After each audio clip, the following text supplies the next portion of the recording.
عکس فوری شماره 53. کالایی شدن جهان.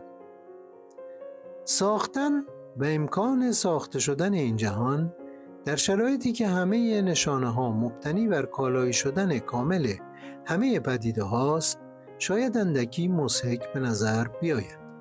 امروز شاهدان هستیم که همه چیز از اشیا گرفته تا آثار هنری تا حتی اعضای بدن انسان ها و خود آنها، از مفاهیم مقدس تا نامقدس، احساسات، عواطف، دوستی ها و دشمنی ها و حتی موقعیت های بیولوژیک، بیماری و سلامت، ظاهر فیزیکی افراد و سن و جنسیت کودکانی که هنوز به جهان نیامدند و شکل و شمایل آتی آنها به سوی قابل خرید و فروش شدن و قیمت گذاری می روند.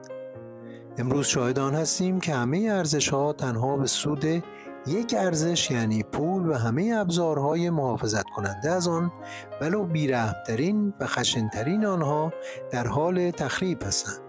اما امروز شاهد شکل گرفتن سلول‌های سالمی در جهان نیز هستیم که این موقعیت را بر نمی‌تابند و یک آلترناتیو انسانی همچون یک قدرت بیولوژیک نجات دهنده گونه بشری در حال زایش است. یک آلترناتیو دموکراتیک مشارکتی.